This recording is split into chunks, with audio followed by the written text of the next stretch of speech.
Hey, good morning, everybody. Hey, my name is Paul Culberson. I am the commander and district engineer for the Chicago District, U.S. Army Corps of Engineers.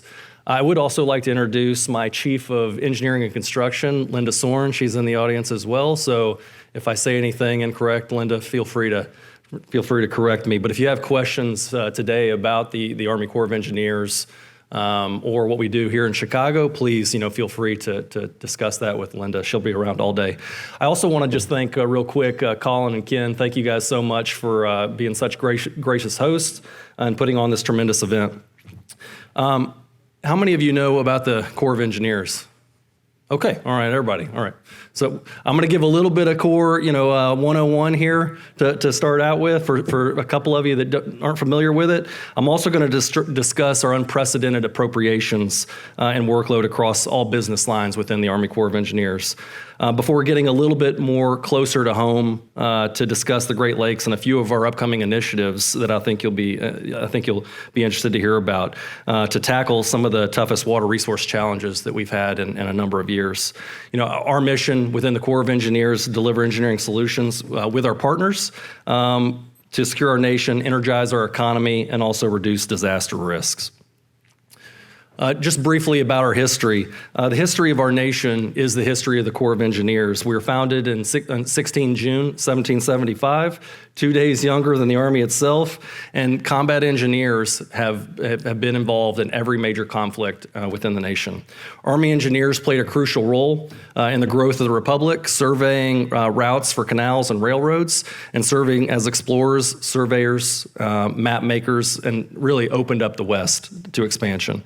Our legacy includes the design of construction of iconic Washington, D.C. projects you might have seen, the Washington Monument, the U.S. Capitol Dome, Library of Congress, and the Lincoln Memorial, and the Pentagon itself. Much of the infrastructure that was built in the early 1930s throughout the 60s are still around, and it has exceeded its design life. Just a short distance from here, the Army established Fort Dearborn in 1803, and most recently we partnered with the state of Illinois in 2002, we constructed the first demonstration electric dispersal barrier to prevent the invasive carp species from entering between the Great Lakes and the Mississippi River basins through the Chicago Sanitary and Shipping Canal. To date, 3 barriers have been constructed and 1 underway with increasing effectiveness. Okay. USACE is part of the executive branch within the Department of Defense. This chart represents the leadership chain of command, reporting from the Chief of Engineers all the way up to the President of the United States. While Congress is responsible for appropriating our funds, we do fall underneath the direction of the President. Ultimately, our organization reports to the Assistant Secretary of the Army for Civil Works and politically appointed mission currently filled by the Honorable Michael L. Connor. As depicted on the slide, Lieutenant General Scott Spellman is our 55th Chief of Engineers and Commanding General of the U.S. Army Corps of Engineers. The Army Corps really has dual roles when it comes to construction, both military and civil works missions. For the military missions, the Chief of Engineers is on the Army staff and reports to the Chief of Staff for the Army. For the civil works mission, the Chief works for the Assistant Secretary of the Army for Civil Works and reports directly to the Secretary of the Army. The Chief of Engineers actually wears 3 hats. As you can see up here. Hat 1 is the Chief of Engineers. He's an Army Staff Principal. Hat 2 is the Chief of Branch Engineer, and he's responsible for advising and mentoring 90,000 engineer soldiers within the active duty, reserve, and National Guard. And then Hat 3 is really the Commanding General for the Army Corps of Engineers. He's a direct reporting unit commander with over 37,000 civilians and 800 green suitors like myself. Not wearing green today, but typically I'm in green. USACE is engaged around the world in over 110 countries, and we're actually located and have offices in 39 countries. The Corps has global, international, and interagency reach and influence that directly and positively influences and impacts combatant commands, the Army, and our nation. You can see here some of the countries where we currently have projects. Until just last year, we did have a presence in Afghanistan with a primary mission of establishing power distribution throughout the country. Most people don't know this, but we do have an Army Corps of Engineers element still in Iraq, supporting the Combined Joint Task Force Operation Inherent Resolve. I actually commanded the Task Force Essions in Iraq just before I came here to assume the command of the Chicago district. And really that mission there is to provide the full suite of engineering services to both coalition and U.S. forces in Iraq. This is our leadership team. 9 regions within USACE. Many of the 9 divisions are led by general officers or those that are about to be general officers. The division headquarters on this screen, I don't know if you can see it, but they've got circles around the diamonds. The district headquarters throughout, are just depicted by the diamonds themselves, and they're located throughout the U.S. and around the world. As you look at the division and district boundaries, you'll notice that if you know about watershed boundaries, all the Corps of Engineer districts their boundaries are related to watersheds. This is not the case for other federal agencies, as you know, which makes it a little bit challenging when you're working with them because you're going across district boundaries or boundaries with FEMA, EPA, et cetera, based on their regional boundaries. Okay. Here's how we're organized around the globe. I just mentioned the 9 regional divisions. There's 43 geographic districts. These districts are commanded by either lieutenant colonels or by colonels, depending on the complexity of the mission set. Over the last 2 years, 2 of the districts have gone away, the one in Afghanistan, but also the border wall district, the border district went away just this past year as well. USACE has 9 centers and laboratories, and we also have green suit military units. There's 1 active duty unit, 249 Engineer Battalion, which is a prime power unit. When we have natural disasters like hurricanes, the 249th will go down there and provide power for that. We also have 2 Army Theater Engineer Commands, the 412th and the 416th. The 416th headquarters is actually just here locally in Darien, Illinois. Okay. Next, we'll transition to I'm going to talk more about our unprecedented appropriations that we have. Across the top of this slide, this is what we do for the Department of the Army. I'll just highlight a couple things. $4.9 billion towards military construction on 287 military installations. I'll also highlight on the right our Civil Works program, our largest program in history, where we are focused on more than 1,000 projects across the country, and this is our most rapidly growing program with the recent IDA supplemental and also the Infrastructure Investment and Jobs Act that was recently enacted, and more on that in a moment. Across the middle is our Department of Defense program, which includes $5 billion of support to our combatant commands and interagency partners in the 110 countries I just spoke about. We also provide $857 million to 5 critical missile defense agency projects in Romania, Poland, and Alaska. And finally, across the bottom is the work we do for our interagency and intergovernmental and international partners. Here, I'll just highlight a couple that we're doing in support of FEMA in California, Texas, Florida, Puerto Rico, and also U.S. Virgin Islands. We're also designing and constructing 22 veteran affairs projects to the tune of about $8.7 billion. The challenge we're really facing right now is that we are structured and organized and staffed for what has typically been about a $20 to $22 billion program. Right now, our program is $91 billion for FY22. So the opportunity, we're taking advantage of really is transforming our organization and decision-making processes to safely deliver this historic program while finishing quality projects on time within budget. On the top left of this slide, you'll see a few military construction projects underway on our military installations. The overall MILCON program for FY22 is approximately $23.5 billion. I would also like to mention that not all U.S. Corps of Engineer districts have a military mission. Typically, there's only 1 or 2 districts within a division that have a military construction mission set The Chicago district, we are civil works focused only, but we do have a vertical construction component that supports our Louisville district, who has a military construction mission. You'll see a few of our IIS projects on the top right, equating to about $19 billion. This number continues to grow very rapidly as our sister federal agencies begin to execute and receive their IIJA funding as well. And the bottom is our civil works mission. It's approximately $48 billion for this FY, and that incorporates our regular appropriations and our supplementals. Every district within the U.S. Has a civil works mission. However, those districts that work outside of the U.S., specifically the Europe District, Transatlantic Expeditionary District, Middle East District, Far East District, typically focus on the MILCON construction. I'm going to focus on the military and civil works portfolio, but also I'll touch on our R&D aspect here as well.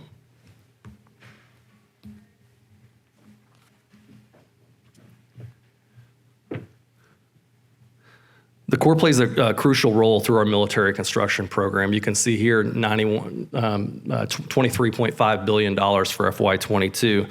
At Fort Carson, Colorado, we constructed 77 LEED certified buildings with net zero for energy, water, and solid waste. It is the number 66 on EPA's National 100 list of the largest green power users, and number 4, the top 10 federal government list. The Army is currently prioritizing 5 installations to be net zero energy, 5 to be net zero waste, and 5 to be net zero water, with a goal of 25 net zero installations by 2030. And the Corps is helping to achieve that. There's a $7 billion allocated for renewable and alternate energy power production for DoD installation, MATOC. It'll provide for the purchase of energy from 4 renewable alternative energy technologies, specifically geothermal, wind, solar, and biomass. These contracts will support the Army's achievement of its congressionally mandated energy goal of 25% production of energy from renewables by 2025, and improving installation energy security and sustainability. The Civil Works budget was massively increased through congressional appropriations, disaster supplemental, and disaster relief bills. Here you can see some of those funds, how they're broken down across different projects and programs. The Army Corps of Engineers has 8 business lines. I'm going to touch on a couple of those, how they relate to this. First, our navigation business line.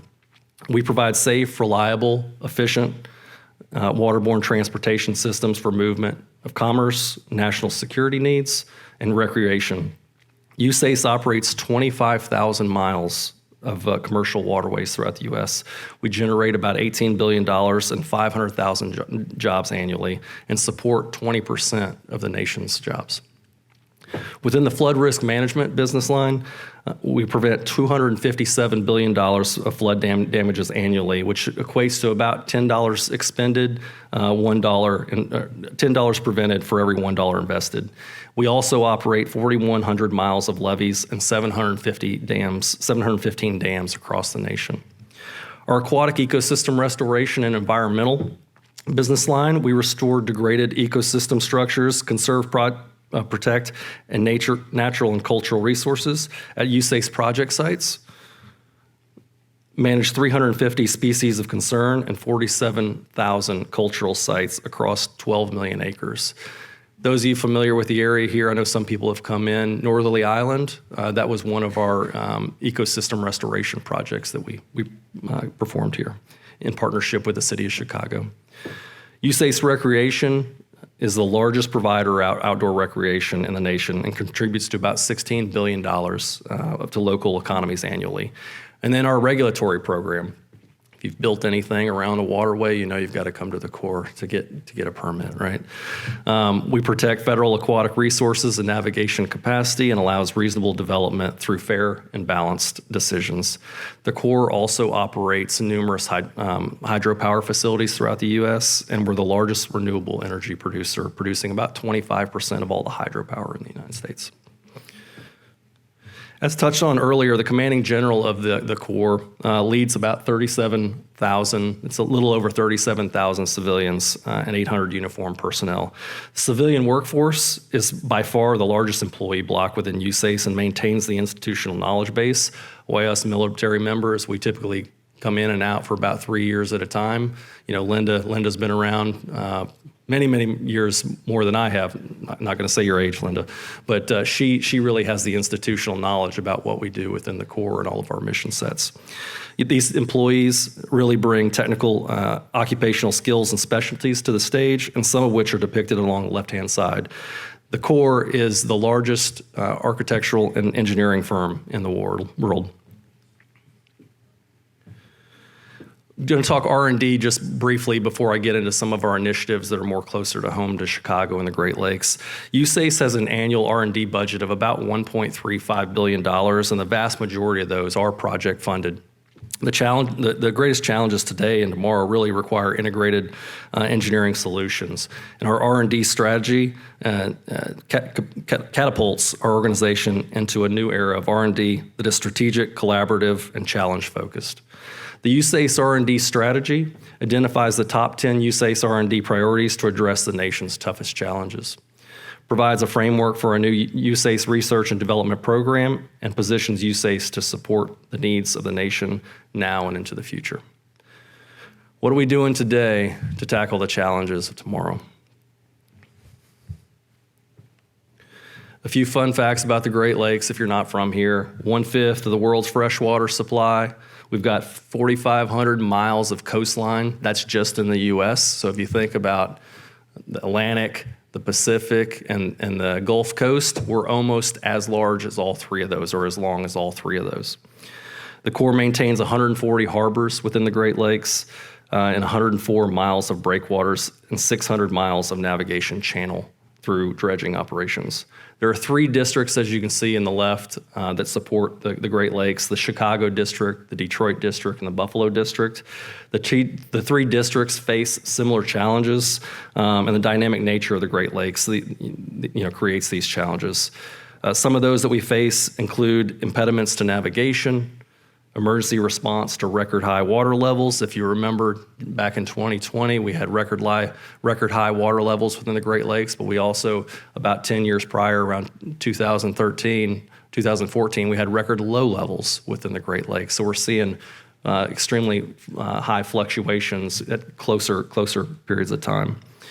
And then also overall coastal resiliency, kind of related to those high levels and low levels.